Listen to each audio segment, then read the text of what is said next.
So you've started this thing.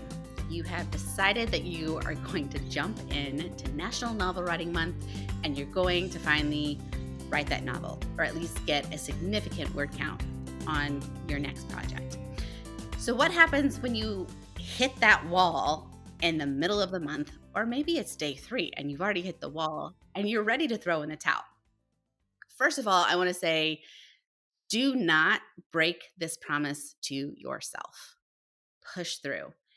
And your future self is going to thank you, because at the end of November 30th, whether you've hit that 50,000 word mark or whether that means you have written every single day for an hour, you will have followed through with that promise to yourself. And I think that is huge. But today I did want to give you 3 tips that I think could help when you do hit that wall, because we all hit that wall. Mhm. I'm currently on a novel, and Emily, you know this. I feel like I have been working on this novel for 84 years. There's a meme or a GIF, and it's Rose from Titanic, and it's when she's really old. And she's like, "It's been 84 years. This is how I feel on this novel." And I know you've had projects like this as well, Emily. Mhm. But 3 tips to help you just push through and not break this promise to yourself. And the first one is probably my favorite, and it's brain dump on something big. And what I mean when I say something big is like, get the big whiteboard, or maybe you have a picture window and you can dry erase on it. Something that I have done recently is we have all of these house projects that we've done, and we have the leftover like painter's tape paper, and I literally covered an entire wall with painter's tape, or sorry, the paper. And I took a Sharpie and I just started brain dumping everything from my head, like any scene that I was excited to write, any scene that I knew that I had to write. I mapped out the chapters that I had left. And I know this is kind of how you plot as well, right, Emily? I try to use a whiteboard when possible, but honestly, like you're because she sent us pictures in our writers chat, and I was just like, "Ooh, I like this," because we have some leftover craft paper from the books I've been wrapping. I'm like, I could find a use for this. The only way I tend to lean towards whiteboards is that you can erase if you wrote something down and then you get to like 10 chapters later and you're like, "Oh, that needs to change." But if you leave yourself some space, you can totally do it on paper Yeah. too. Yeah. And this isn't necessarily like plotting out everything perfect. This is more of just like brain dumping to get. Sometimes I find that I'm so up in my head with what I think needs to come next, or being afraid that I'm going to forget that next plot point Mhm. that I know has to go here or go there, or oh hey, I thought last night that this conversation needs to happen between these 2 characters. Sometimes I just find it helpful if I have everything just like out of my brain and onto a big piece of paper that I can see. Also, I really work well with checklists and to-do lists. So if I can map it out, brain dump it, everything that I have to get done, and then I can just start crossing it off, it gives me so much joy. Yeah, So I was much gonna joy. say for me too, like, because I think you take I think we take a similar approach, but we kind of both do it differently. We both love our Mhm. lists, but you're more of a Yes. like throw it like literally, which I love this. Throw it at the wall and see what sticks. And I think that like you're so good at doing that. And I it's not that I don't do that, but I do a little more of like I don't like to write things down unless I'm like pretty sure that I want to write that. And it's hard to explain. Yeah. But like that I really like want it up there. I think it's because there's something about like, ooh, it's like permanent. It's taking space. And I don't know Mhm. if I want it out of my Yeah. brain yet.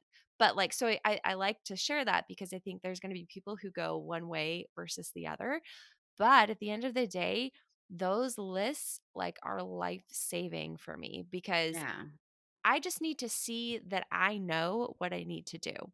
And because like you're Right. saying, it's like all up here in our heads.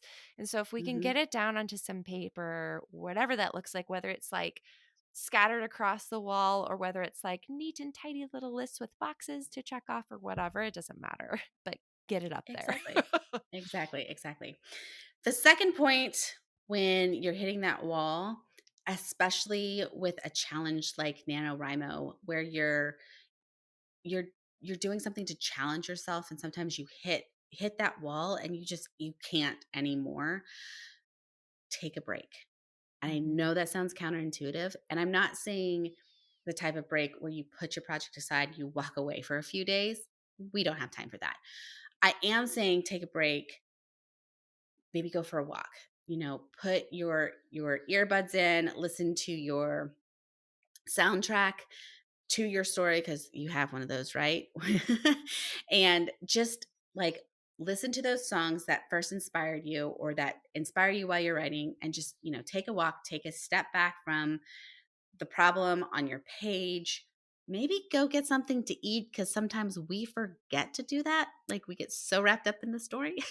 Mhm. um, we forget to do that. And that is very, very, very important. Also, your drink of choice, coffee, tea, water, like make sure you hydrate, go for Mhm. a walk, and then come back refreshed because sometimes we just need a little break and we forget that. Sometimes we forget that we are not machines that just can keep pounding at the issue and the problem until we break through.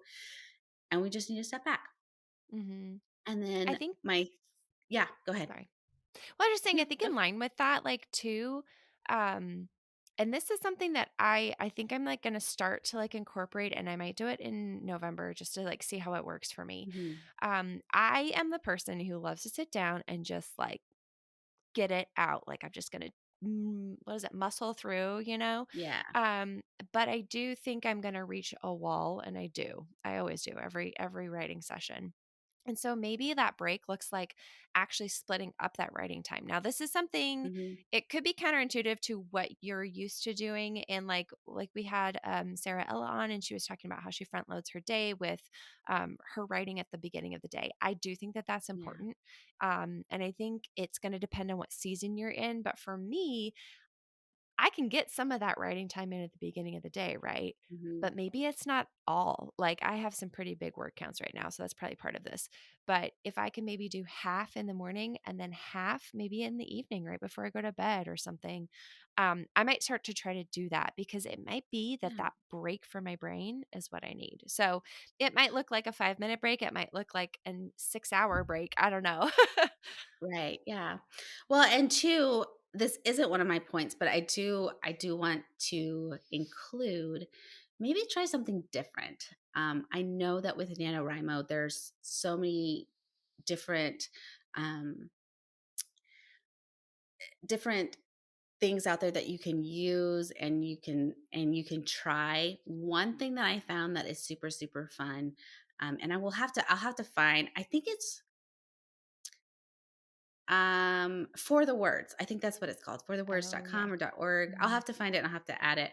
I probably mentioned this last year or in another episode, but basically it gamifies writing. And so you go into a writing sprint, you say how many words you want to complete during that time, and then you write. And if you complete your sprint with however many words, if it was a 20-minute sprint and I only get 500 words, if you complete it, then you get a sword, or you get a piece of armor, or you get, another guy for your army, and then you battle these trolls. It's super fun.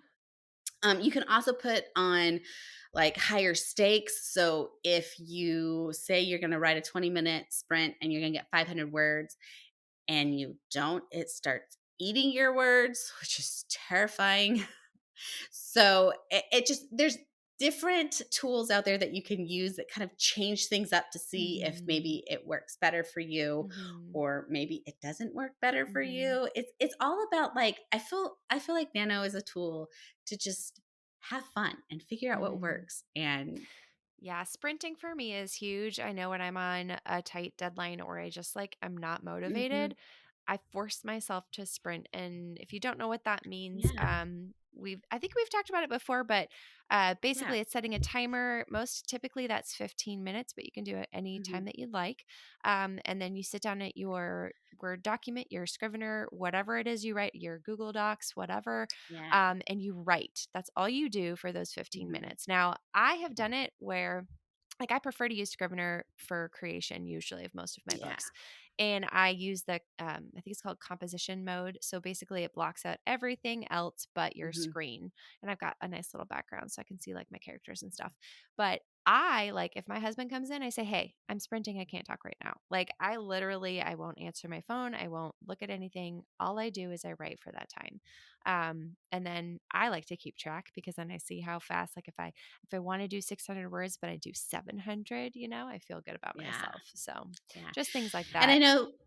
I know this is not something that we talked about, but I'm going to go ahead and throw it out there anyway. Emily and I like to run sprints on a Discord channel. And if this is something that you think could help you or you want to try, please reach out to us on Instagram. I mean, you can do it on Emily's channel, on my channel, on the podcast channel. Mhm. Reach out to us and be like, hey, you mentioned, sprints on Discord. And I would love to join and see if this works for me. Or maybe you just want to come and hang out, and that's cool too. Just reach Mhm. out and let us know, and we will for sure add you to that Discord channel. And don't write in a vacuum, write with people, write, Mhm. be Mhm. fun, make it fun. So, Mhm.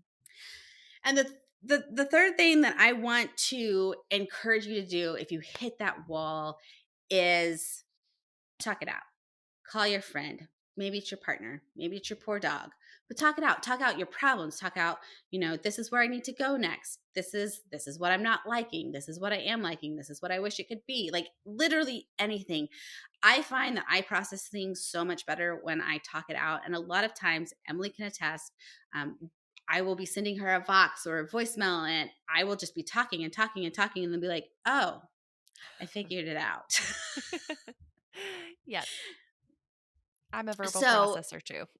yeah, yeah. So if you reach that point where you're hitting the wall and you can't, you know, talk it out, and Mhm. maybe you will figure out what the issue is and why you can't move forward. I'll include here because I love my husband. He is awesome. He is not hugely bookish. Nothing wrong with that. He Hmm. does have good ideas though. But Yes. I would say, like, let's say you are still new to writing and you're looking for community and you might be afraid to reach out to us, which we totally understand. Hmm. Don't be, but you might be. And so you're like, okay, well, I have my partner here and they'll listen to me at least. But know who you're sharing with, and if you're sharing with someone who maybe doesn't understand your story super well, which is still fine, just maybe caveat why you're sharing. It can just Yeah. be, hey, I just kind of want to talk this out and see what you think, but I don't know that I necessarily need a lot of input, but it would help me to process it. Because I know that Yeah. for me, at least, and my husband, sometimes we've talked about stuff and he'll start throwing ideas at me, and I'm like, whoa, I don't actually need ideas. This sounds bad because you're like, well, you came to me for help, right? And it's like, well, I more just came to you because I wanted to be able to like say it out loud and see if it made sense. And you're going to get some great stuff too from them. So I'm not saying like don't Yeah. listen to your friends or whatnot, but just maybe know who it is that you're asking for advice from, and give them the tools that they need to help you. Whether that's just like, I Yeah. just love a listening ear, or no, I actually want to hear what you think about this idea. Yeah. Yeah. So when you're in Nano next month, or if you're listening to this in November, in the thick of it right now, and you come up against a wall, or maybe you're listening to this in 6 months and Nano is over, but you're still hitting a wall. um Brain dump it. Brain dump it on something big, like get it all out there. Maybe you need to take a break. You need to feed yourself. You need to drink something, hydrate. Or maybe you just need to talk it out, verbally process, call a friend, talk to your significant other, reach out to Emily and I know I absolutely love talking story. I love throwing ideas at the wall. I love listening to other people talk about their stories. So I'm always here.